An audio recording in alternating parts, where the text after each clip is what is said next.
ಇದ್ದಾನೆ, ನೀವು ಒಂದೇ ಮನಸ್ಸುಳ್ಳವರಾಗಿರ್ಬೇಕು ಎಂಬುದಾಗಿ. ನಾವು ಯಾವಾಗ ಒಂದೇ ಮನಸ್ಸನ್ನ ತೆಗೆದುಕೊಳ್ತೇವೋ ನಾವು ಚಂಚಲಕ್ಕೆ ನಾವು ಗುರಿಯಾಗಲ್ಲ, ನಾವು ಗಲಿಬಿಲಿಗೆ ಗುರಿಯಾಗಲ್ಲ, ನಾವು ಯಾವುದೂ ಕೂಡ ನಾವು ಕಳ್ಕೊಳ್ಳಲ್ಲ.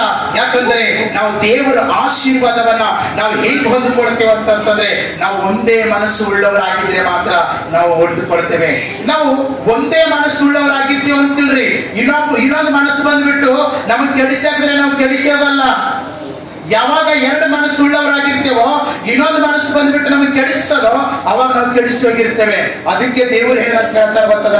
ಮತ್ತು ನೀವು ಒಂದ್ ವೇಳೆ ಸಮುದ್ರದೊಳಗಡೆ ನೀವು ಪ್ರಯಾಣ ಮಾಡ್ತೀರಿ ಅಂತ ತಿಳ್ಕೊಳ್ಳಿ, ಸಮುದ್ರದಲ್ಲಿ ಪ್ರಯಾಣ ಮಾಡ್ತಾ ಇದ್ದೀರಿ, ಅದರೊಳಗ ಹಡಗು ಮತ್ತು ಡೋಗ್ರಿ ಮತ್ತು ಅನೇಕ ವಿಧವಾದಂತ ದೋಣಿ ಎಂಬುದನ್ನ ಕರೀತಾರ. ನೀವು ಸಮುದ್ರದಾಗ ತೊಲಿದಾಗ ಒಂದು ಟೋಕ್ರಿದಾಗ ದಡ ಮುಡ್ತೀರಿ, ಎರಡು ಟೋಕ್ರಿದಾಗ ದಡ ಮುಡ್ತೀರಿ. ಅರ್ಥ ಆಗ್ಲತ್ತದ? ನಾ ಆಚೆ ಬಂದು ಕಾಲಿಡ್ತೀನಿ, ಈಚೆ ಬಂದು ಕಾಲಿಟ್ಬಿಟ್ಟು ಹೊಯ್ತೀನಿ ಅಂತಂದ್ರೆ ಹೊಯ್ತೆ ಕಾಡಿಗೆ ಹೊಯ್ತೆ. ದೇವ್ರು ಹೇಳತ್ತಾನ ಆ ರೀತಿ ಹೋಗ್ಲಕ್ಕಾಗಲ್ಲ. ಕೆಲವೊಬ್ರು ಬಂದು ಹೇಳ್ತಾರೆ, ಪಾಸ್ಟೇ ನಾ ಈಚೆ